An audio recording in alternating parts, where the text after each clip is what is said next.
और देखिए हर बार बताना ना पड़े आपको, ये जो बॉक्स आता है ना राइट कॉर्नर में, इसको आप स्लाइड कर लिया करिए। Okay okay, thank you. अच्छा, अभी हम क्या करेंगे कि अब ऑटो मोड पर रखेंगे, आपको हम केवल व्हाट्सएप में मैसेज करेंगे कि आप स्टार्ट कर सकते हो। आप आएंगे और अपना लाइक जैसा आप डेली अभी कर रहे हो है ना सेशन, वैसे ही बस आप कर आकर के स्क्रीन शेयर करना है ना, आफ्टर दैट आप स्टार्ट कर सकते हो। अगर कुछ मुझको लगेगा कि कोई दिक्कत है या कुछ प्रॉब्लम है तो मैं आपको फिर इंटरप्ट करूंगा, ठीक है? Okay okay okay okay, thank you sir. Okay fine, ठीक है, आप स्टार्ट करिए। Okay. Hello, good evening. I am Monik Bhatt, a second year PhD student from the Biological Science and Bioengineering IIT Kanpur. And today's lecture will be the fourth lecture on the principle of inheritance in Bengali. So, last day हम लोगों ने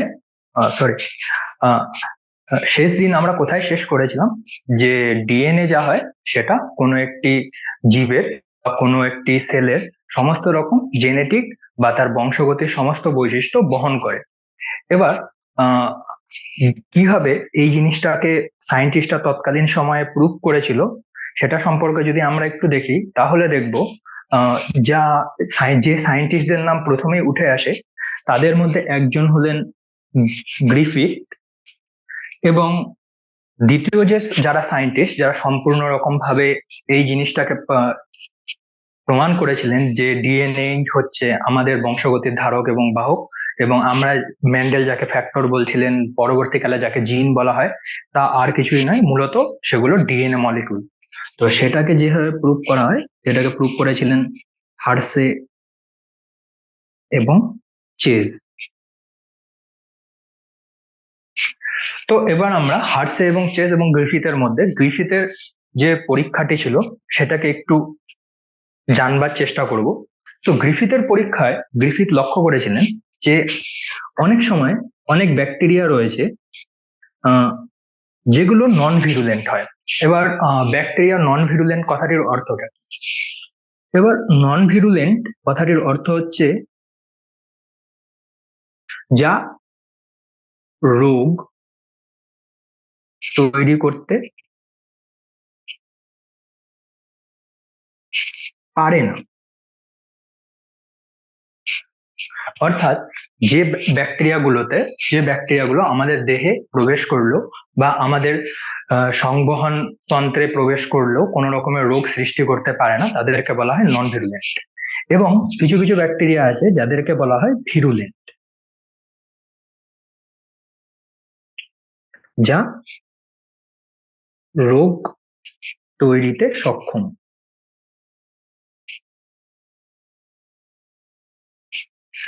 তো এই নন virulent bacteria বা virulent জীবাণু যেগুলো হয় তারা মানুষের দেহে প্রবেশ করে এবং বিভিন্ন রকমের রোগ জীবাণু তৈরি করে।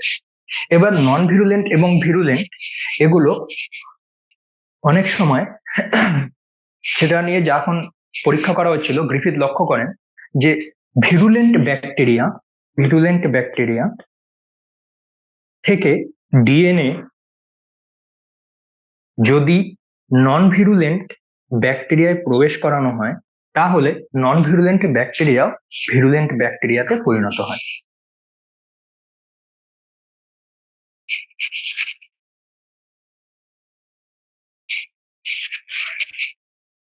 তো ডিএনএ কিভাবে বের করা হয়, অর্থাৎ কোনো একটি ব্যাকটেরিয়া বা ভিরুলেন্ট ব্যাকটেরিয়া থেকে ডিএনএ কিভাবে বের করা হয় এবং সেটাকে নন ভিরুলেন্ট ব্যাকটেরিয়াতে কিভাবে প্রবেশ করানো হয়, সেটা অনেকটা উঁচু ক্লাসের কনসেপ্ট।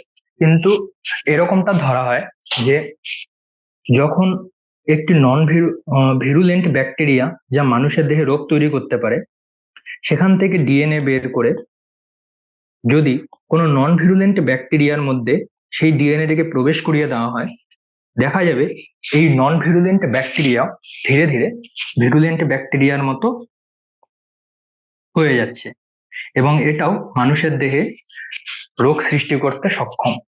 এবং গ্রিফিথ একজন ব্রিটিশ ডাক্তার ছিলেন, তিনি পরীক্ষার মাধ্যমে এই সিদ্ধান্তে আসেন যে কোনো একটি ব্যাকটেরিয়ার ভিরুলেন্সি বা নন ভিরুলেন্সি সেটা ডিপেন্ড করে তার জেনেটিক সেটা ডিএনএর উপর।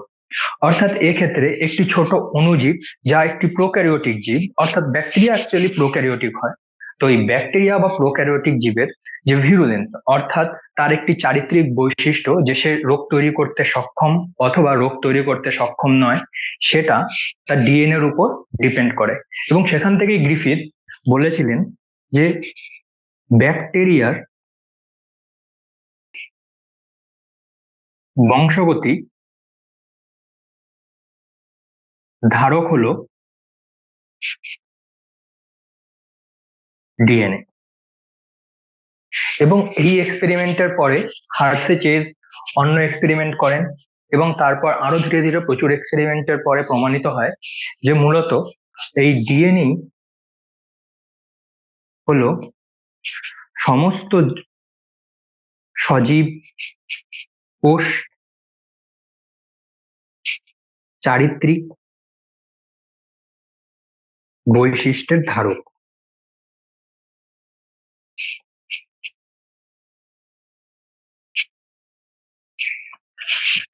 তো এবার আমরা এই পরীক্ষাটির মাধ্যমে প্রথম জানতে পারলাম যে ডিএনএ হচ্ছে কোনো জীবের বংশগতির ধারক এবং বাহক। এবার মূলত ডিএনএটাকে কোথায় পাওয়া যায় সেই হিসাবে যদি আমরা দেখি, ডিএনএ কে মূলত পাওয়া যায় নিউক্লিয়াসে। অনেক সময় তোমরা দেখবে মোস্ট অফ দা টেক্সট বুকে একটা ফটো দেওয়া থাকে নিউক্লিয়াসের, যেখানে এরকম করে একটা বিন্দু থাকে যেটাকে নিউক্লিওলাস বলা হয়, এবং এর চারিদিকে প্রচুর এরকম কুণ্ডলাকৃতি ডিএনএ কে রাখা হয়। তো এবার কথা হচ্ছে গিয়ে ডিএনএ এর এই কুণ্ডলাকৃতি বা সুতোর মতো অনেকটা চেহারা কোনো কোষে সবসময় পাওয়া যায় না। মূলত এই সুতোর মতো দেখতে ডিএনএ গুলোকে আমরা তখনই দেখতে পাবো যখন সেই কোষটি ইন্টারফেজ দশায় উপস্থিত। এবার ইন্টারফেজ দশাটি কি? ইন্টারফেজ দশা আর কিছুই নয়, প্রত্যেকটি সেলই ধীরে ধীরে বিভাজিত হয় এবং একটি সেল থেকে দুটি সেল তৈরি হয়। মূলত ইউক্যারিওটিক কোষে এমনটাই হয়ে থাকে। এবার এই কোষগুলো বিভাজনের পূর্বে নিজেদেরকে তৈরি করতে বা মেটাবলিক্যালি অ্যাক্টিভ রাখে, এবং সেটাকেই বলা হয় ইন্টারফেজ। তো ইন্টারফেজে যখন তুমি মাইক্রোস্কোপ বা যখন ইন্টারফেজ দশার কোনো একটি কোষকে যখন তুমি মাইক্রোস্কোপে দেখবে, তখন তুমি দেখতে পাবে যে কোষের মধ্যে নিউক্লিয়াসের মধ্যে এরকম নিউক্লিওলাস, এবং সম্পূর্ণ নিউক্লিয়াসের ভেতর প্রচুর এরকম সুতোর মতো ডিএনএ। কিন্তু পরবর্তীকালে দেখা যায় যে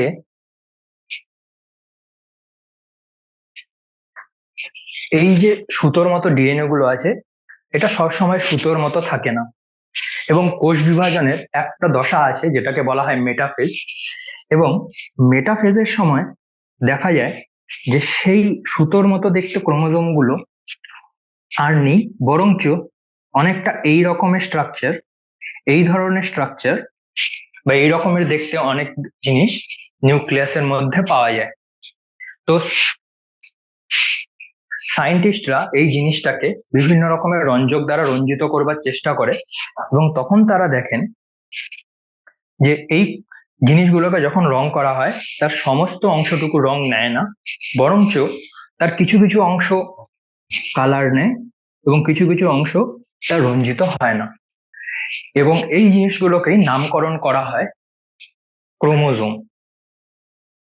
ওকে, তো নর্মালি সেলে সুতোর মতো ডিএনএ থাকবে কুণ্ডলাকৃত অবস্থায়, এবং সেটা কখন থাকবে? যখন সেই সেলটি একটি ইন্টারফেজ দশায় থাকবে। এবং ইন্টারফেজের পর সেল যখন কোষ বিভাজনের মেটাফেজ দশায় উপস্থিত হয়, তখন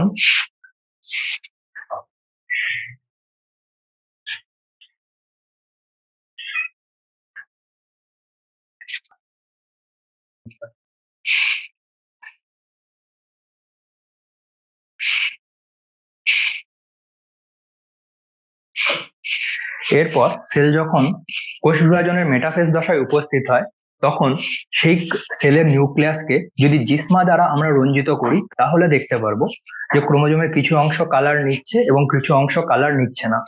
এবং এই কালারের উপর বেস করেই ক্রোমোজোমকে দুটো অংশকে চিহ্নিত করা হয়। একটি হলো পি বাহু এবং অপরটি হলো কিউ বাহু। এবং পি বাহু এবং কিউ বাহু কি? মূলত এই ধরনের বাহুগুলোর মধ্যে যে বাহুটি ছোট হয়ে থাকে তাকে পি বাহু বলা হয় এবং লম্বা বাহুটাকে বলা হয় কিউ বাহু। তো মেটাফেজের কোষ বিভাজনের মেটাফেজ দশায় ডিএনএ কুণ্ডলাকৃতি ডিএনএ ধীরে ধীরে ক্রোমোজোমের রূপ ধারণ করে এবং প্রত্যেকটি ক্রোমোজোম এক একটি করে ডিএনএ মলিকিউল। মূলত দেখা গেছে যে যত উন্নত জীব হবে, যেটা সবসময় সত্যি হয় না, কিন্তু মূলত যতটা উন্নত জীব হয়ে থাকে সেই জীবের ক্রোমোজোম সংখ্যাও ততটাই বেশি হয়। যেমন যদি আমরা একটি ব্যাকটেরিয়ার কথা বলে থাকি, সেই ব্যাকটেরিয়াতে ক্রোমোজোম সংখ্যা হয় 1টি। অন্যদিকে যদি আমরা মানুষের মতো উন্নত জীবের কথা বলে থাকি, সেখানে ক্রোমোজোম সংখ্যা হয় 46টি। তো মূলত যত উন্নত জীব তার চারিত্রিক বৈশিষ্ট্য তত ভিন্ন হবে এবং এত চারিত্রিক বৈশিষ্ট্যকে নিয়ন্ত্রণ করার জন্য ক্রোমোজোম সংখ্যাও প্রচুর হয়। তো ইন্টারফেজ দশার সুতাকৃতি ডিএনএ ধীরে ধীরে মেটাফেজ দশায় ক্রোমোজোমের আকৃতি নেয়। আর এটাকে ক্রোমোজোম এর জন্য বলা হয় যে এটাকে যখন জিনসা দিয়ে রং করা হচ্ছে তখন এটা কালার নিচ্ছিল। মূলত ক্রোমোজোম কথাটির অর্থ হচ্ছে গিয়ে ক্রোমো কথাটির অর্থ হচ্ছে রং এবং জোম কথাটির অর্থ হচ্ছে জায়গা। তো ক্রোমোজোম কথাটির মূলত অর্থ দাঁড়াচ্ছে যে জায়গাটায় রং নেয়। মূলত এই ক্রোমোজোম গুলি কালার নিচ্ছিল বলে তার নাম রাখা হয় ক্রোমোজোম। এবং এই ক্রোমোজোম গুলি প্রত্যেকটি এক একটি করে ডিএনএ মলিকুল। এবার এই ক্রোমোজোম গুলিকে অনেক সময় যদি আমরা আরো ম্যাগনিফিকেশন বা আরো এর ভিতরে কি আছে, অর্থাৎ এটাকে আরো বড় করে আমরা এর ভিতরে কি কি জিনিস দিয়ে তৈরি সেটাকে দেখি, তখন আরেকটা স্ট্রাকচার বা আরেকটা গঠন আমরা দেখতে পাই, সেটাকে বলা হয় ক্রোমাটিন। এবার ক্রোমাটিনটা কি?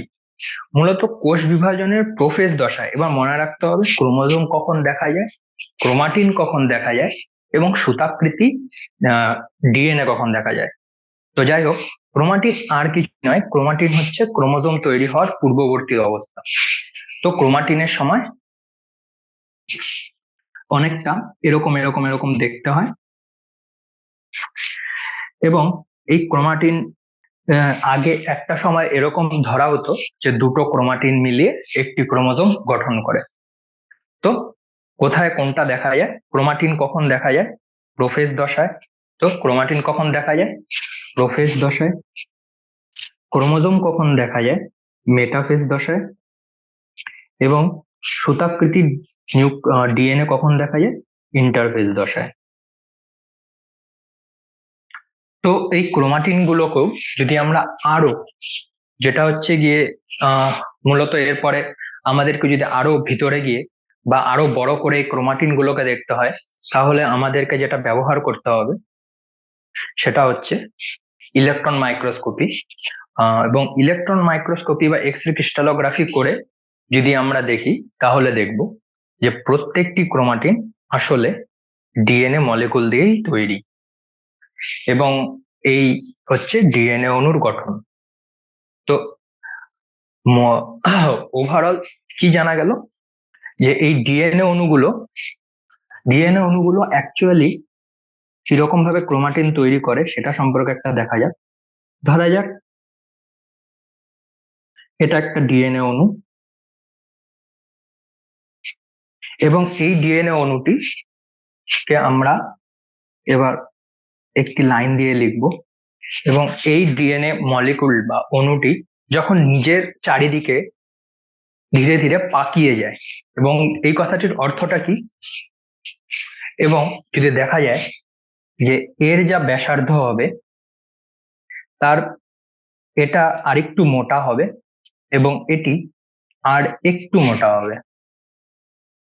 তো অর্থাৎ ডিএনএ মলিকুল বা ডিএনএ অণু নিজের চারিদিকে ধীরে ধীরে কুণ্ডলাকৃতি করতে করতে, অর্থাৎ নিজেকে ঘুরিয়ে পেঁচিয়ে আস্তে আস্তে আস্তে আস্তে মোটা হতে থাকে এবং ধীরে ধীরে একটা সময় সেটা তৈরি করে, মূলত কোষ বিভাজনের প্রোফেজ দশায় এটা তৈরি করে ক্রোমাটিন। এবং তারপর যখন ধীরে ধীরে আরো নিজের চারিদিকে ক্রোমাটিন গুলো যখন নিজের চারিদিকে ধীরে ধীরে জড়িয়ে জড়িয়ে তৈরি করে ক্রোমোজোম। তো এই হচ্ছে ক্রোমোজোম এবং ডিএনএ এর মধ্যেকার সম্পর্ক। এখানে একটা কথা বারবার ইম্পর্টেন্ট এবং তাও বলে যাচ্ছি যে ক্রোমোজোম আর কিছুই নয়, ক্রোমোজোম হচ্ছে এক একটি ক্রোমোজোম এক একটি ডিএনএ মলিকুল বা ডিএনএ অণু দিয়ে তৈরি।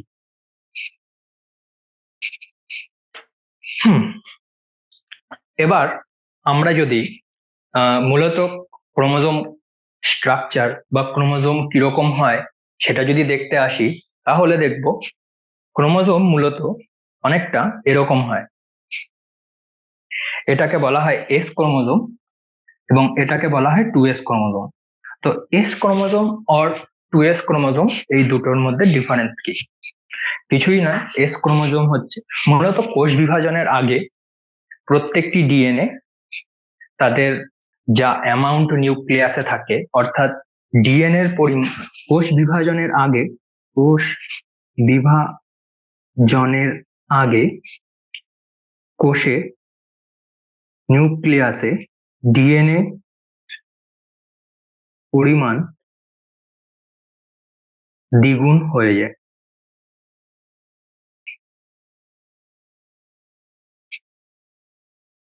ওকে, তো কোষ বিভাজনের আগে যখন ডিএনএ এর পরিমাণ দ্বিগুণ হয় তখন ক্রোমোজোম গুলোকে অনেকটা এরকম দেখতে লাগে। দেখে মনে হয় এর 4টি বাহু অথবা 4টে আর্ম, 1 2 3 4, কিন্তু এটা লিখে দেওয়া হোক কোষ বিভাজনের আগে এবং এটা কোষ বিভাজনের পরে। এবার মনে রাখতে হবে যখন আমরা ক্রোমোজোম নিয়ে আলোচনা করি তখন আমরা এই ধরনের যে গঠন বা এই ধরনের যে চিত্রটি অঙ্কন করে থাকি এটা কিন্তু সবসময় একটা মেটাফেজ ক্রোমোজোমকেই বোঝানো হয় এবং মেটাফেজ ছাড়া অন্য কোনো দশায় ক্রোমোজোম এই আকৃতিতে পাওয়া যায় না। তো যাই হোক, আমরা যখন একটি ক্রোমোজোমকে আরেকটু ভালো করে দেখি তখন দেখা যায় ক্রোমোজোমের ঠিক মাঝ বরাবর, ঠিক মাঝ নয় অন্য জায়গাতেও থাকতে পারে, একটি জায়গা থাকে তাকে বলা হয় সেন্ট্রোমিয়ার এবং সেন্ট্রোমিয়ারের উপরে একটি বাহু পাওয়া যায় এবং নিচে আরেকটি বাহু। মূলত যে বাহুটি ছোট তাকে বলা হয় পি বাহু এবং যে বাহুটি বড় তাকে বলা হয় কিউ বাহু। তো যখন কোনো একটি মোস্ট অফ দা বইতে বা ছবিতে যখন তোমাদেরকে ক্রোমোজোম বোঝানো হবে বা কোষ বিভাজনের ছবি দেখানো হয় তখন আমরা যে ধরনের ক্রোমোজোমকে ড্র করে থাকি সেটা অনেকটা এরকমই হয়। মনে রাখতে হবে ছোট বাহুটিকে পি বাহু বলে, বড় বাহুটিকে কিউ বাহু বলে এবং মাঝের এই গোলাকৃতি অংশ দ্বারা যেটিকে চিহ্নিত করা হয় তাকে বলা হয় সেন্ট্রোমিয়ার। মূলত এটা গোলাকৃতি হয় না, এটা অ্যাকচুয়ালি ক্রোমোজোমের মধ্যবর্তী কোনো একটা জায়গায় থাকে, একে সেন্ট্রোমিয়ার বলে এবং সেন্ট্রোমিয়ারের আগে কি কাজ হবে সেটা আমরা দেখব। তো এটা হচ্ছে ওভারঅল ক্রোমোজোমের স্ট্রাকচার। এবং যখন 2s ক্রোমোজোম অর্থাৎ যেটা কোষ বিভাজনের আগে সেটা অনেকটা এরকমই দেখতে হয়, কিন্তু এখানে যদি আমরা দেখি তাহলে এর আমরা 4টে বাহু খুঁজে পাবো। এবার দেখা যাক ক্রোমোজোম অ্যাকচুয়ালি এর গঠন কিরকম। তো ক্রোমোজোমের গঠন অনেক সময় এরকম হিসাবে চিহ্নিত করা হয়, যার মধ্যবর্তী অংশে থাকে সেন্ট্রোমিয়ার। সেন্ট্রোমিয়ারকে আরেকটি কি বলা হয়? মুখ্য খাঁজ। তো মুখ্য খাঁজ কথাটির অর্থটা কি? যে নর্মাল এরকম যখন ক্রোমোজোম যায় যেখানে সেন্ট্রোমিয়ার থাকে সেই জায়গাটা একটু এরকম হয়ে যায়, অর্থাৎ একটু খাঁজ তৈরি করে এবং এই খাঁজটি সব থেকে বড় হয়। অর্থাৎ ক্রোমোজোমে অনেক সময় অনেক জায়গায় দু একটি জায়গায় খাঁজ দেখা যেতে পারে, কিন্তু সব থেকে যে বড় খাঁজটি হয় সেটাকেই বলা হয় মুখ্য খাঁজ বা প্রাইমারি কনস্ট্রিকশন। মূলত ইংরেজি বইগুলোতে বা বড় ক্লাসের বইগুলোতে তোমরা এই ওয়ার্ডটিকেই পাবে, প্রাইমারি কনস্ট্রিকশন। তো এই সেন্ট্রোমিয়ার বা মুখ্য খাঁজ বা প্রাইমারি কনস্ট্রিকশন এটা ক্রোমোজোমের মধ্যবর্তী জায়গায় কোনো একটা জায়গায় অবস্থান করে। এটাকে কিভাবে ডিনোট করতে হয় যে না, যখন একটি ক্রোমোজোম এর আকৃতি আমরা দেখব, তার মাঝখানে সব থেকে বড় যে খাঁজটিকে আমরা দেখতে পাবো সেটাই মূলত সেন্ট্রোমিয়ার হয়ে থাকে। কারণ সেন্ট্রোমিয়ারই খাঁজের যে অ্যামাউন্টটা সেটা অনেকটা বেশি হয়। এবং এই সেন্ট্রোমিয়ারে কাজ কি? মূলত সেন্ট্রোমিয়ারে কাজ হচ্ছে গিয়ে সেন্ট্রোমিয়ারে কাইনেটোকোর, মূলত সেন্ট্রোমিয়ারে একটি প্রোটিন কমপ্লেক্স তৈরি হয় যাকে বলা হয় কাইনেটোকোর। এবার এই কাইনেটোকোরের কাজ কি? তো কাইনেটোকোরের কাজ হচ্ছে গিয়ে এটা কোষ বিভাজনের সময় ক্রোমোজোমকে বেম তন্তুর সাথে যুক্ত হতে সাহায্য করে। অর্থাৎ আমরা যখন কোনো জায়গায় সেল ডিভিশন, সেটা অন্য একটি চ্যাপ্টার, তবুও কিছুটা ডিসকাস করে রাখা উচিত যে যখন আমরা সেল ডিভিশন বা কাইনেটোকোর নিয়ে ডিসকাশন হচ্ছে, তো তখন দেখা যায় ক্রোমোজোমকে একটি বেম তন্তুর সাথে যুক্ত হতে সাহায্য করে কাইনেটোকোর। অর্থাৎ কোষ বিভাজনের সময় প্রত্যেকটি ক্রোমোজোমের যে সেন্ট্রোমিয়ার থাকে সেটা এক একটি বেম তন্তুর সাথে যুক্ত হয় এবং সেটা ক্রোমোজোমকে অ্যানাফেজ দশায় দুটো বিপরীত প্রান্তে, নিউক্লিয়াসের দুটো বিপরীত প্রান্তে যেতে সাহায্য করে। তো ওভারঅল যদি আমরা সেন্ট্রোমিয়ারের ফাংশন বা সেন্ট্রোমিয়ারের কাজ বা এর প্রয়োজনীয়তা নিয়ে বলি, তাহলে সেন্ট্রোমিয়ার হচ্ছে কোনো একটি ক্রোমোজোমের মুখ্য কাজ বা প্রাইমারি কনস্ট্রিকশন। এটাতে কাইনেটোকোর বলে প্রোটিন কমপ্লেক্স তৈরি হয় এবং এই কাইনেটোকোর ক্রোমোজোমকে একটি বেম তন্তুর সাথে যুক্ত হতে সাহায্য করে এবং কোষ বিভাজনে এর প্রয়োজনীয়তা রয়েছে। এবার দেখা যাক এই ক্রোমোজোমে আর কি থাকতে পারে। মূলত ক্রোমোজোমের, বিশেষ করে ইউক্যারিওটিক ক্রোমোজোম যদি আমরা দেখি, তাহলে দেখব প্রত্যেকটি ক্রোমোজোমের দুটো শেষ প্রান্তে এরকম অংশ পাওয়া যায়। সব ক্রোমোজোমে থাকবে না, কিন্তু মূলত প্রায় উন্নত যেমন মানুষের প্রত্যেকটি ক্রোমোজোমেই এটা পাওয়া যায়। একে বলা হয় টেলোমিয়ার। তো এই টেলোমিয়ার প্রত্যেকটি ক্রোমোজোমের দুই প্রান্তে অবস্থান করে এবং এই টেলোমিয়ারের কাজটা কি? বলা হয় যে টেলোমিয়ার ক্রোমোজোমকে ক্ষয়ের হাত থেকে রক্ষা করে। তো টেলোমিয়ার কিভাবে ক্রোমোজোমকে ক্ষয়ের হাত থেকে রক্ষা করে এবং এই ক্ষয়ই বা কি? তো এটা একটু কঠিন, কিন্তু তবু আমরা বোঝার চেষ্টা করব যে ইউক্যারিওটিক সেলে, ইউক্যারিওটিক ছাড়ো, প্রাণীদের, প্রাণী বলতে অ্যানিমেলদের বোঝানো হচ্ছে, মানুষও একজন, প্রাণীদের ক্রোমোজোম প্রত্যেক কোষ বিভাজনে ছোট হতে থাকে, কিন্তু উদ্ভিদে তা হয় না। এবার এই কথাটির অর্থটা কি? এই কথাটির অর্থটা হচ্ছে যে যদি আমরা এরকম দেখি, তাহলে দেখব প্রত্যেকবার কোষ বিভাজনের ঠিক আগে কোনো একটি ক্রোমোজোম বা ডিএনএ মলিকুলের শেষ প্রান্ত থেকে কিছুটা অংশ বাদ পড়ে যায়, বিশেষ করে প্রাণীদের ক্ষেত্রে।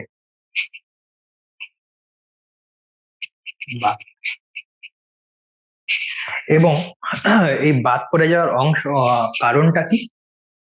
টেলোমারেজ বলে উৎসেচকের অনুপস্থিতি, কিন্তু উদ্ভিদে তা থাকে।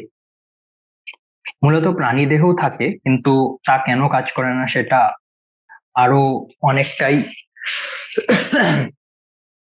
কঠিন এবং কঠিন, তাই জন্য আমরা সেটাতে যাচ্ছি না।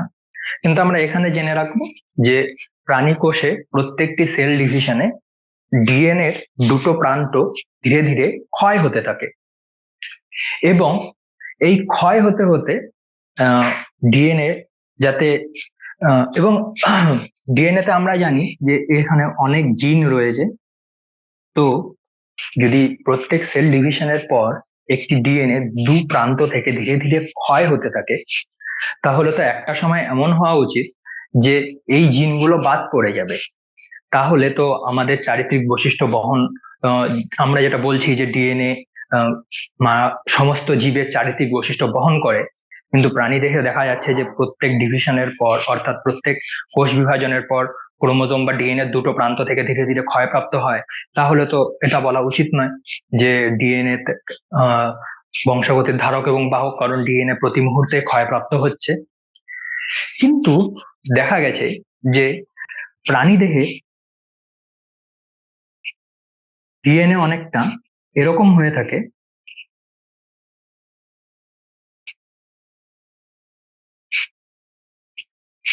এই অবধি টেলোমিয়ার, প্রান্তে টেলোমিয়ার এবং অপর প্রান্তেও টেলোমিয়ার, এবং মধ্যবর্তী যে অংশটা থাকে এখানে পাওয়া যায় বিভিন্ন জিন। তো প্রত্যেকবার সেল ডিভিশনের পর ধীরে ধীরে কি হয়, টেলোমিয়ারটা ক্ষয়প্রাপ্ত হয়, আবার একটি ডিভিশনের পর টেলোমিয়ার আবার ক্ষয়প্রাপ্ত হচ্ছে।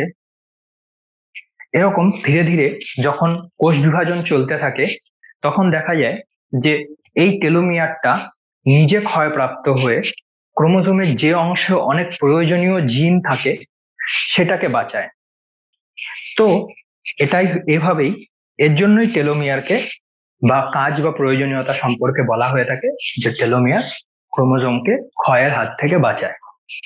তো কিরকম, আবার একটু দেখে নেব টেলোমিয়ার কিরকম ভাবে ক্রোমোজোমকে ক্ষয়ের হাত থেকে বাঁচায়। আবার বলছি, প্রাণীদেহে প্রত্যেক কোষে কোষ বিভাজনের পর ডিএনএ দুই প্রান্ত থেকে ছোট হতে থাকে, বা ক্রোমোজোম দুই প্রান্ত থেকে ছোট হতে থাকে। এবং সেটা ছোট হওয়ার কারণ কি? টেলোমারেজ নামে এক উৎসেচকের অনুপস্থিতি। এবার কিন্তু উদ্ভিদে এই ডিএনএ ছোট হয়ে যাওয়া বা ডিএনএ বাদ পড়ে যাওয়া বা ডিএনএ কেটে যাওয়া দুই প্রান্ত থেকে, সেটা হয় না। এর কারণ কি? উদ্ভিদের প্রত্যেকটি কোষে টেলোমারেজ উপস্থিত রয়েছে। তো যাই হোক, প্রাণী দেহে কিন্তু প্রত্যেকটি ক্রোমোজোম নিজেদেরকে বাঁচানোর জন্য তাই কি করে, এরা টেলোমিয়ার নামে একটি অংশ তৈরি করে ঠিক বলবো না, এটা ডিএনএ মলিকুলারি পার্ট বা ডিএনএ অণুরই পার্ট। এবং এই টেলোমিয়ার কি করে, এটা নিজে ক্ষয়প্রাপ্ত হয়, যেহেতু আমরা বলছি প্রত্যেক কোষ বিভাজনে দুই প্রান্ত থেকে ধীরে ধীরে ক্ষয়প্রাপ্ত হতে থাকে। তো টেলোমিয়ার মূলত ডিএনএ এর এমন একটি অংশ, টেলোমিয়ার, যেটা কোন রকম চারিত্রিক বৈশিষ্ট্য বহন করে না, এটা ধীরে ধীরে ধীরে ধীরে ক্ষয়প্রাপ্ত হয়।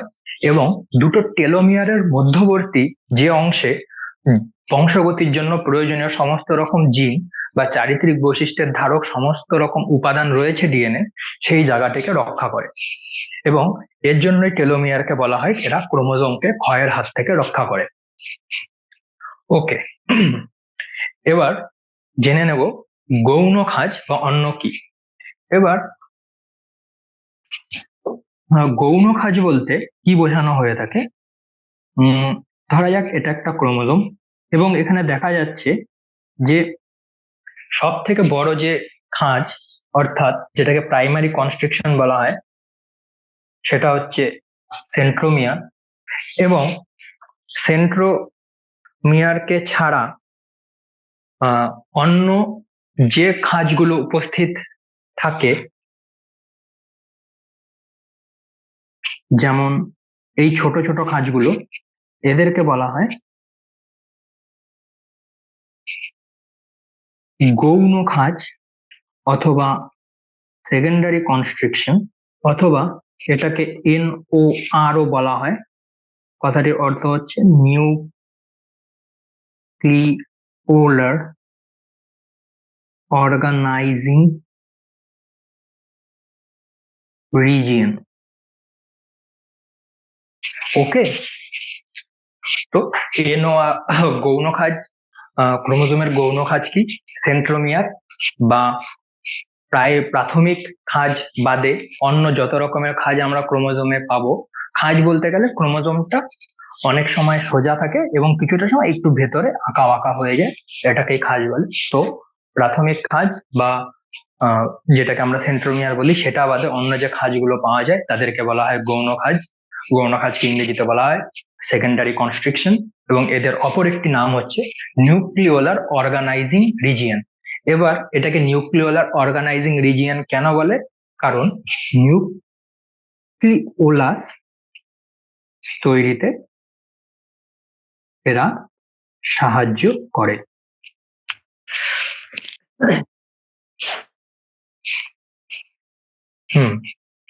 নিউক্লিওলাস, টেলোমিয়ার, কাইনেটোকোর, এটাই হচ্ছে গিয়ে ক্রোমোজোমের মূলত অংশ। এবং এখানে অনেক সময় আমাদের সময় অনেক বইতে এই জিনিসটা লেখা থাকতো, সেটা হচ্ছে অনেক সময় ক্রোমোজোমকে এরকম ভাবে ডিনোট করা হয়ে থাকে, এবং এই পুঁতির মতো যে অংশগুলো থাকে ক্রোমোজোমে, এগুলোকে ক্রোমোমিয়ার বলা হয়। এবং ক্রোমোমিয়ার অ্যাকচুয়ালি কি সেটার কনসেপ্ট আমরা একটু দেখব।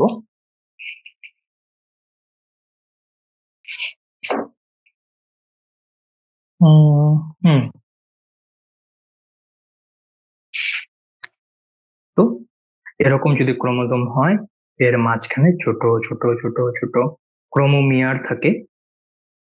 এই ছোট ছোট পুঁতির মতো অংশগুলোকে বলা হয়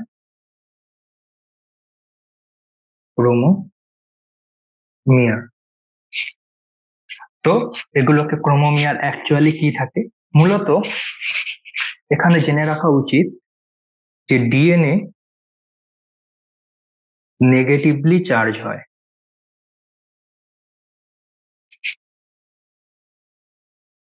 অর্থাৎ এটা অ্যানায়ন রূপে থাকে। অন্যদিকে আর একটা প্রোটিন রয়েছে যেটাকে বলা হয় হিস্টোন প্রোটিন। এই হিস্টোন প্রোটিন কি করে? এটা পজিটিভলি চার্জ, এবং এটা পাওয়া যায় ক্যাটায়ন রূপে।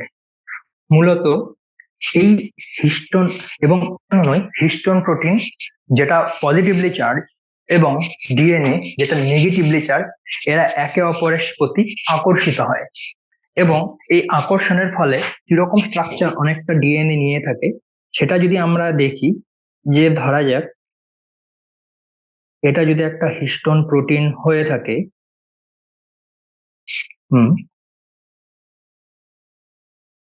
তাহলে এর চারিদিকে ডিএনএ এরকম ভাবে পেঁচিয়ে পেঁচিয়ে পেঁচিয়ে পেঁচিয়ে থাকে, অনেকটা এরকম এরকম ভাবে পেঁচিয়ে পেঁচিয়ে থাকে। এরকম এই হিস্টোন গুলো যখন অনেকগুলো এরকম হিস্টোন একসাথে থাকে, তখন এটা আসলে অনেকটা ছোট একটা প্রোটিন, এবং তার চারিদিকে ডিএনএ কিভাবে আছে সেটাকে যদি আমরা দেখি, এগুলো আমাদেরকে ন্যানোমিটার অথবা আর্মস্ট্রং, যখন আমরা এই লেভেলে কথা বলবো যে হ্যাঁ ন্যানোমিটার খুবই ছোট অথবা আর্মস্ট্রং খুবই ছোট, তখন যদি আমরা দেখি তাহলে এরকম আকৃতি হয়। কিন্তু তখনকার যুগে যে লাইট মাইক্রোস্কোপ বা মাইক্রোস্কোপ ছিল, সেটাতে যখন দেখা হতো তখন দেখা যেত এই হিস্টোন প্রোটিন এবং ডিএনএ কমপ্লেক্স এগুলো এরকম ভাবে থাকতো, এবং এর মধ্যে যখন অ্যাসিড বলবো না, অ্যাসিডিক বলা যেতে পারে, অ্যাসিডিক রং নেগেটিভলি চার্জ হয়।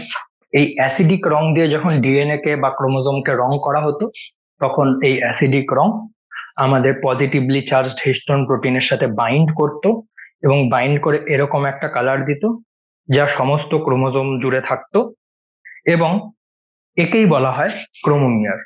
তো মূলত আগে যেখানে বলা হতো যে ক্রোমোমিয়ার কি, যেটাকে অনেকটা আমরা বলছি পুঁতির দানার মতো, সেটাকেই যদি আমরা নিয়ে যাই তাহলে দেখব যে সেটা আসলে এরকম হয়। এবং এটাকে যদি আরো ভালো করে দেখি তাহলে দেখব যে আসলে হিস্টোন বলে এক প্রোটিন আছে যা পজিটিভলি চার্জ, এবং তার জন্য এটা নেগেটিভলি চার্জ অথবা অ্যানায়ন ডিএনএ এর সাথে প্রতি আকর্ষিত হয় এবং একে অপরের সাথে মিলে এরকম একটি স্ট্রাকচার তৈরি করে। তো এই হলো ওভারঅল ক্রোমোজোমের স্ট্রাকচার। কি কি ক্রোমোজোমে থাকে? এক, সেন্ট্রোমিয়ার বা প্রাইমারি খাঁজ বা প্রাইমারি কনস্ট্রিকশন। দ্বিতীয় থাকে গৌণ খাঁজ বা নিউক্লিওলার অর্গানাইজিং রিজিয়ন। দ্বিতীয় থাকে টেলোমিয়ার। তারপর থাকে ক্রোমোমিয়ার। এবং ক্রোমোজোম কি দিয়ে তৈরি? ক্রোমোজোম তৈরি ডিএনএ দিয়ে।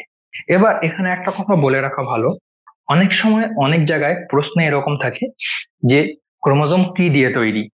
অনেক জায়গায় লেখা থাকে ক্রোমোজোম ডিএনএ দিয়ে তৈরি, এবং অনেক জায়গায় লেখা থাকে ক্রোমোজোম ডিএনএ এবং প্রোটিন দিয়ে তৈরি। তো আমরা যদি দেখি তাহলে দেখতে পারবো যে ক্রোমোজোম মূলত ডিএনএ দিয়েই তৈরি, কিন্তু অনেক সময় প্রশ্নটাকে এরকম ভাবে ঘুরিয়ে বলা হয় যে এটার মধ্যে প্রোটিন অথবা ডিএনএ দিয়ে তৈরি কেন নয় বা কেন থাকে। তো এখানে বলে রাখা ভালো, যখন আমরা বলি ক্রোমোজোম এক একটি ডিএনএ অণু, সেখানে বলে রাখা ভালো যে ক্রোমোজোম তৈরি হতে গেলে বা একটি আমরা যেরকম ইন্টারফেজ দশায় যেরকম আমরা ডিএনএ দেখে থাকি, এরকম এই ডিএনএটাকে যদি ক্রোমোজোমের মতো এরকম গঠন প্রাপ্তি করতে হয়, তাহলে এই প্রত্যেকটি ডিএনএ কে হিস্টোন প্রোটিনের সাথে বাইন্ড করতে হয়। তো যাই হোক, আমরা এটাই জানবো এখনকার মতো যে প্রত্যেকটি ক্রোমোজোম এক একটি করে ডিএনএ মলিকুল। যদি তারপরেও কোনো জায়গায় জিজ্ঞেস করা হয় যে কিভাবে ডিএনএ ধীরে ধীরে ক্রোমোজোম তৈরি করে, তাহলে আমরা এটা অবশ্যই বলতে পারি যে ক্রোমোজোম ধীরে ধীরে ডিএনএ তে এরকম ডিএনএ যেটা আছে সেটা হিস্টোন প্রোটিনের সাথে বাইন্ড করে, এবং এটা খুব ডেন্স, খুব একে অপরের জন্য খুব প্যাকেজিং খুব শক্ত সমর্থ হয় বা খুব ঘন হয়।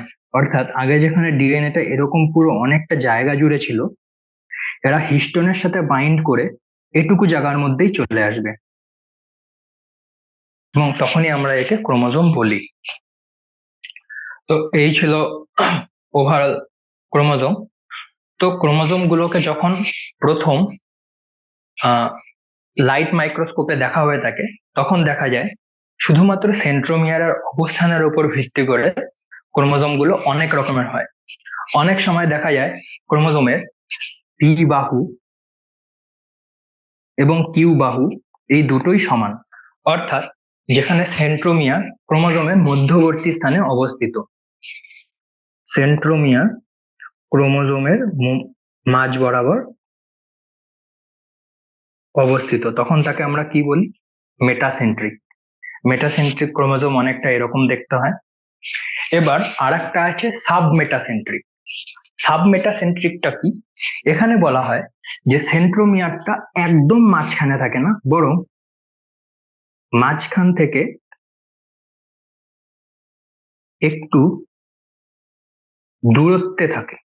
যেমন আমরা এখানে দেখছি যে সেন্ট্রোমিয়ারটা এই ক্রোমোজোমের ঠিক মাঝ বরাবর অবস্থান করেছে, কিন্তু সাবমেটাসেন্ট্রিকে আমরা দেখব যে এটা ঠিক মাঝখান নয়, মাঝখান থেকে অনেকটা দূরে অবস্থান করেছে, কিছুটা দূরে অবস্থান করেছে, তার জন্য একে বলা হয় সাবমেটাসেন্ট্রিক।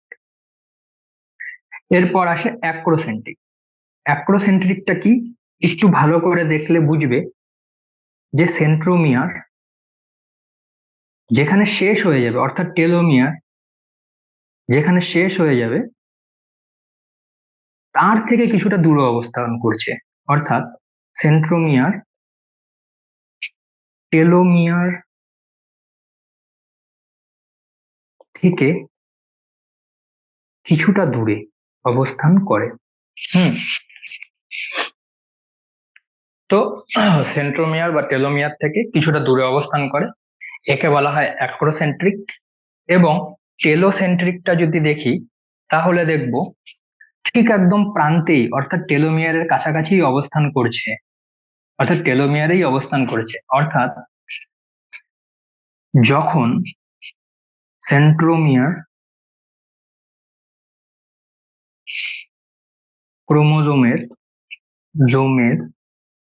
প্রান্তে অবস্থান করে, এক প্রান্তে অবস্থান করে, কাকে বলে? টেলোসেন্ট্রিক।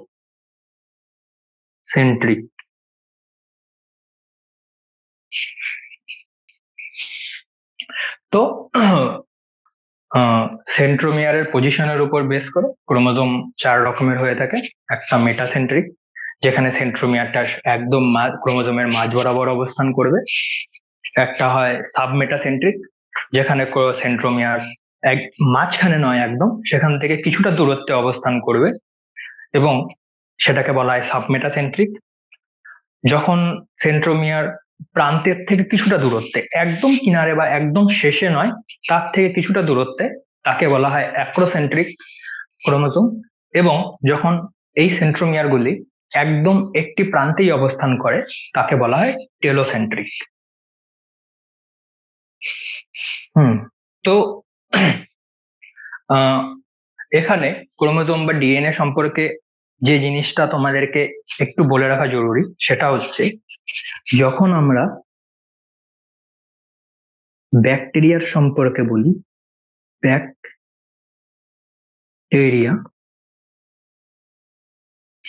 ব্যাকটেরিয়াতে ক্রোমোজোম কটা থাকে?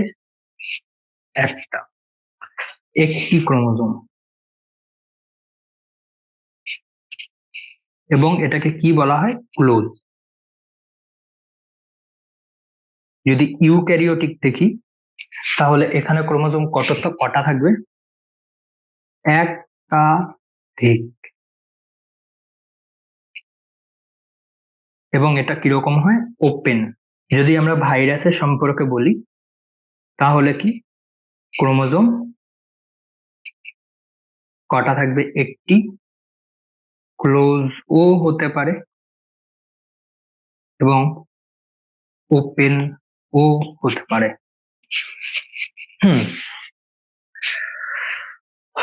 তো ক্লোজ আর ওপেন এই কথাটির অর্থটা কি?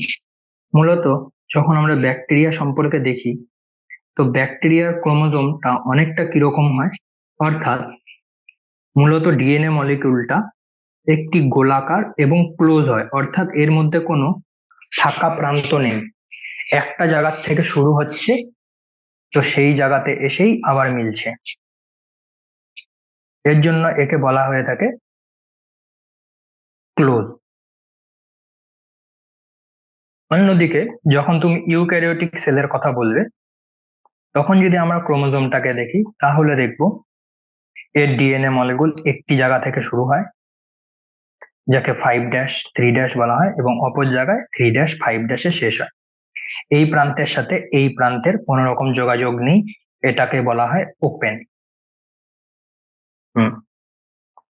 এবার পরবর্তী কোশ্চেন,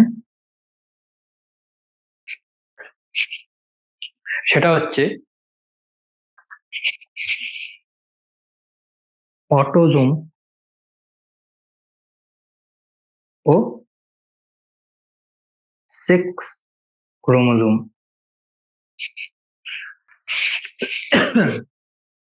তো অটোজোম এবং সেক্স ক্রোমোজোম কাকে বলে? তো এটা জানার আগে আমাদের একটু জেনে নেওয়া উচিত যে মানুষের দেহে কটি ক্রোমোজোম আছে। তো মানুষের প্রত্যেকটি সেলে মোট ক্রোমোজোম সংখ্যা থাকে 46। এটাকে অনেক সময় এরকম ভাবে লেখা হয়ে থাকে যে 44 প্লাস XX or XY। এবার এই 44টাকে অনেক সময় এরকম ভাবে লেখা হয়ে থাকে 22 to XX XY। তো মানুষের দেহে মোট 46টি ক্রোমোজোম পাওয়া যায় এবং 46টির মধ্যে 44টি ক্রোমোজোম স্ত্রী এবং পুরুষ উভয়ই উপস্থিত। কিন্তু শেষ যে দুটো ক্রোমোজোম সম্পর্কে বলা হলো, যেটাকে বলা হয় XX অথবা XY, তাহলে দেখব স্ত্রীদের দেহে উপস্থিত থাকে XX। X একটি ক্রোমোজোমের নাম, এখানে বলে রাখা ভালো, অনেক জায়গায় এরকম দেখবে XX XY। X একটি ক্রোমোজোমের নাম ওয়াই একটি ক্রোমোজোমের নাম। মোট মিলে আমাদের 46টি ক্রোমোজোম থাকে। প্রত্যেকটা ক্রোমোজোমকে এরকম ভাবে নামাঙ্কিত করা হয়ে থাকে 1, 2, 3, 4 এরকম ভাবে 22 জোড়ার নামকরণ করা হয়, অর্থাৎ 1 থেকে 22, এবং তারপর আমরা বলে থাকি এক্স এবং ওয়াই। তো এরকম ভাবে নামকরণ করা হয়ে থাকে। 44টি ক্রোমোজোম অর্থাৎ 22 জোড়া, যা স্ত্রী এবং পুরুষ উভয়ে উপস্থিত থাকে। কিন্তু দুটো ক্রোমোজোম, যেটা স্ত্রীদের ক্ষেত্রে থাকে এক্স এক্স এবং পুরুষদের ক্ষেত্রে থাকে এক্স ওয়াই। তো যদি কোনো জায়গায় এরকম লেখা থাকে যে 44 plus x x, it means স্ত্রী। এক্স এক্স ক্রোমোজোম শুধুমাত্র স্ত্রীদের দেহেই থাকে মানুষের ক্ষেত্রে, অর্থাৎ এখানে 46 প্লাস 2, মোট মিলে 46। এবং পুরুষদের ক্ষেত্রে কি থাকবে, এক্স এবং ওয়াই, এটা পুরুষ। তো যে ক্রোমোজোম কোনো জীবের লিঙ্গ নির্ধারণ করতে সাহায্য করে তাকে বলে সেক্স ক্রোমোজোম। যেমন এক্স এক্স এক্স এবং ওয়াই। এবং সেক্স ক্রোমোজোম ছাড়া বাকিদেরকে বলা হয় অটোজোম, বা অনেক জায়গায় এরকম পাবে অটোজোমাল ক্রোমোজোম। তো মানুষের মতো যারা উন্নত প্রাণী থাকে তাদের লিঙ্গ নির্ধারণের জন্য আলাদা করে ক্রোমোজোম থাকে। মানুষের দেহে মোট 46টি ক্রোমোজোম মানুষের দেহে মোট 46টি ক্রোমোজোম উপস্থিত। এর মধ্যে 44টি ক্রোমোজোম স্ত্রী এবং পুরুষ উভয়ের দেহেই উপস্থিত থাকে। শুধুমাত্র দুটি ক্রোমোজোমের ক্ষেত্রে স্ত্রী এবং পুরুষের বিভিন্নতা দেখা যায়। স্ত্রীদের ক্ষেত্রে দুটি এক্স ক্রোমোজোম থাকে, পুরুষদের ক্ষেত্রে এক্স এবং ওয়াই দুটো আলাদা ক্রোমোজোম থাকে। এবং এরকম ভাবেই স্ত্রীর ক্ষেত্রে 44টি অটোজোম এবং এক্স এক্স স্ত্রী, এবং এরকম ভাবে 46টি ক্রোমোজোম তৈরি হয়। এবং যে ক্রোমোজোম গুলো আমাদের সেক্স ক্রোমোজোম ছাড়া বাকি যে ক্রোমোজোম গুলো আমাদের নিউক্লিয়াসে উপস্থিত থাকে সেগুলোকে বলা হয় অটোজোম বা অটোজোমাল ক্রোমোজোম। তো এই হচ্ছে গিয়ে ক্রোমোজোম। এবং পরবর্তী দিন আমরা দেখব যে এই ক্রোমোজোম যা দিয়ে তৈরি, অর্থাৎ ডিএনএ, এবং এই ডিএনএ কিভাবে তৈরি হয়, এবং ডিএনএ যে স্ট্রাকচার অর্থাৎ 3 ডাইমেনশনাল স্ট্রাকচার বা থ্রি ডাইমেনশনাল স্ট্রাকচার কিভাবে তৈরি হয়। মূলত এখানে বলে রাখা ভালো যে উঁচু ক্লাসে তোমরা যখনই জেনেটিক্স পড়বে তখন এই কথাটা মনে রাখতে হবে, ডিএনএ গঠন বা স্ট্রাকচার কোন বিজ্ঞানীরা দিয়েছিলেন, ফ্রান্সিস ক্রিক এবং ওয়াটসন। তো ওয়াটসন আর ক্রিকের এই মডেলটি খুবই ডিএনএ কিভাবে গঠিত হয় সেটা খুবই প্রয়োজনীয়, এবং এটা তৎকালীন সময়ে নেচারে পাবলিশ হয়েছিল। নেচার একটি খুবই বলা যেতে পারে সব থেকে ভালো যে সায়েন্সের বা বিজ্ঞানের আর্টিকেল হয় সেটা মূলত নেচার দিয়ে পাবলিশড হয়। এবং নেচার এটাকে বিগত শতকের টপ 10 সায়েন্টিফিক ডিসকভারির মধ্যে একে কাউন্ট করেছে। এবং এই জন্য ফ্রান্সিস ক্রিক এবং ওয়াটসন এই দুজনকে নোবেল প্রাইজ দিয়েও ভূষিত করা হয়ে থাকে। তো এই ডিএনএ এর গঠন বা স্ট্রাকচার কিরকম হয়, ডিএনএ কি দিয়ে তৈরি হয়, এবং সেই ডিএনএ কিভাবে আমাদের বংশগতির ধারক এবং বহন করে সেটাকে আমরা পরদিন দেখব।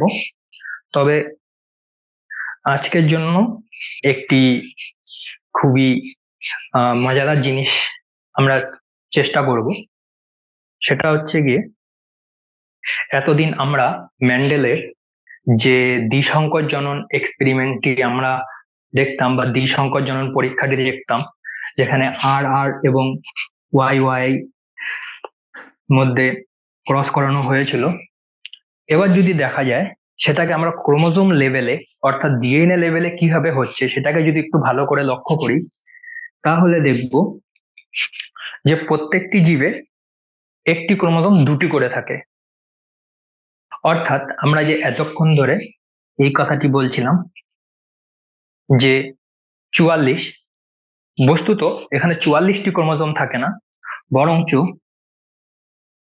22টি ক্রোমোজোম দুটি করে অবস্থান করে। এবং এই এক মূলত এদেরকে সমসংস্থ ক্রোমোজোম বলে। এবার সমসংস্থ ক্রোমোজোম বলতে কি বোঝানো হয়, যেমনটা আমি বললাম যে 44টি ক্রোমোজোম নয়, বরঞ্চ 22টি ক্রোমোজোম, এটা প্রত্যেকে দুটি করে উপস্থিত, মানে এবং একটি আসে মায়ের কাছ থেকে, অপরটি আসে পিতার কাছ থেকে। তো মূলত ব্যাপারটা কি, যেরকম ভাবে ক্রোমোজোমের নামকরণ করা হয় 1, 2, 2, 3, 3, 4, 4, এরকম করতে করতে 22খানা এরকম ক্রোমোজোম মানুষের দেহে নিউক্লিয়াসে উপস্থিত। এবং এর মধ্যে এই জোড়াটি যদি আসে মায়ের কাছ থেকে, অপরদিকে এই জোড়াটি আসবে পিতার কাছ থেকে, মা। তো এদেরকে একে অপরের সমসংস্থ ক্রোমোজোম, এদেরকে একে অপরের সমসংস্থ ক্রোমোজোম বলা হয়ে থাকে। যেরকম এই 1 নাম্বারটি যেটি মায়ের কাছ থেকে এসেছে এবং এটি যেটি পিতার কাছ থেকে এসেছে, এরা একে অপরের সমসংস্থ ক্রোমোজোম, এরা একে অপরের সমসংস্থ ক্রোমোজোম, এরা একে অপরের সমসংস্থ ক্রোমোজোম, এরা একে অপরের সমসংস্থ ক্রোমোজোম। তো এরকম ভাবে যদি আমরা মেন্ডেলের দ্বিসংকর জনন পরীক্ষাটিকে দেখি, তাহলে দেখা যাবে যে দুজোড়া সমসংস্থ ক্রোমোজোম মধ্যেই ক্যাপিটাল আর এবং ক্যাপিটাল আর উপস্থিত, এবং 2 নম্বর সমসংস্থ ক্রোমোজোমের মধ্যে ক্যাপিটাল ওয়াই উপস্থিত। এটাকে যদি স্ত্রী ধরা হয়ে থাকে, অপর দিকে রয়েছে স্মল আর, স্মল ওয়াই। এদের থেকে কিরকম গ্যামেট তৈরি হতে পারে, capital R, capital Y, small Y. এবং F1 এ মূলত এদের ক্রোমোজোম স্ট্রাকচারটি কিরকম হয় একটু দেখবে। এই 1 নম্বর খানা ক্রোমোজোম মায়ের কাছ থেকে, এই 1 নম্বর খানা পিতার কাছ থেকে। মূলত যদি আমরা উপর দিকে যাই, তো এটা এসেছে পিতার কাছ থেকে, এটা এসেছে মায়ের কাছ থেকে, তো এটা এসেছে পিতার কাছ থেকে। এবার এখানে কিরকম গ্যামেট তৈরি হচ্ছে যদি একটু ভালোভাবে দেখো, ক্যাপিটাল আর, ক্যাপিটাল ওয়াই, কিন্তু এইখানে ক্যাপিটাল আর যে ক্রোমোজোমটা কোথা থেকে এসেছিল, মায়ের কাছ থেকে, তার সাথে কি রয়েছে, স্মল ওয়াই, যেটা কোথা থেকে এসেছিল, পিতার কাছ থেকে। অর্থাৎ যদি আমরা এদের প্যারেন্ট অণুতে চলে যাই, যেটাকে পি অণু বলা হয়ে থাকে, স্মল ওয়াই এর ক্রোমোজোম পিতার কাছে উপস্থিত ছিল এবং ক্যাপিটাল ওয়াই এর ক্রোমোজোম মায়ের কাছে উপস্থিত ছিল। কিন্তু যখন গ্যামেট তৈরি হচ্ছে F1 থেকে, তখন দেখা যাচ্ছে যে ক্যাপিটাল আর, স্মল ওয়াই, অর্থাৎ এরকম ভাবে এরা একে অপরের সাথে কখনোই মিশে যায় না, কিন্তু একে অপরের সাথে উপস্থিত থাকে। যেটা মেন্ডেল নিজের সূত্রে বলে গেছিল যে বিপরীত ধর্মের বৈশিষ্ট্যগুলো কখনো একে অপরের সাথে মিশে যায় না, বরং এরা একে অপরের সাথে উপস্থিত থাকে এবং সমস্ত কম্বিনেশনে থাকে। যেমন ক্যাপিটাল আর ক্যাপিটাল ওয়াই হয়ে গেল, তেমনি ক্যাপিটাল আর স্মল ওয়াই উপস্থিত আছে। ঠিক সেরকম স্মল আর ক্যাপিটাল ওয়াইও যেরকম থাকে, স্মল আর এবং ক্যাপিটাল ওয়াইও থাকে। অর্থাৎ ম্যান্ডেল যেটা নিজের প্রথম সূত্রে বলেছিলেন যে গ্যামেট তৈরির সময় বিপরীত ধর্মের বৈশিষ্ট্যগুলো একে অপরের সাথে মিশে যায় না, বরং একে অপরের থেকে আলাদা হয়ে যায় এবং সমস্ত রকম কম্বিনেশন উপস্থিতিতে সেটাই প্রুভ হলো। কিন্তু এবার যেটা আমি চাই যে তোমরা বাড়িতে গিয়ে অবশ্যই চেষ্টা করো, সেটা হচ্ছে দ্বিসংকর জননের যে চেকার বোর্ডটি আছে সেখানে আমরা capital R capital R capital R Y Y capital R small Y এরকম না লিখে সেটাকে যদি আমরা ক্রোমোজোমের টার্মে এক্সপ্রেস করি বা ক্রোমোজোমের টার্ম দিয়ে যদি সেটাকে আমরা লেখার চেষ্টা করি, তাহলে কিন্তু ব্যাপারটা আরো অনেকটাই বোধগম্য হয়। এবং আমি চাই তোমরা এই জিনিসটা বা যারা দেখছো ভিডিওটা তারাও নিজের বাড়িতে গিয়ে চেষ্টা করো, এবং এটা অবশ্যই তোমাদেরকে পরবর্তী সময় বুঝতে বা ম্যান্ডেলের সূত্রগুলোকে ক্রোমোজোমীয় ভাবে বা ডিএনএ দ্বারা কিভাবে নিয়ন্ত্রিত হচ্ছে সেটাকে বুঝতে সাহায্য করবে। আজকে এখানেই শেষ করছি, আবার দেখা হবে এবং পরদিন আমরা ডিএনএ থ্রি ডাইমেনশনাল স্ট্রাকচার এবং ওয়াটসন আর ক্রিকের মডেল নিয়ে আলোচনা করব। আজকের মতো এখানেই রাখি।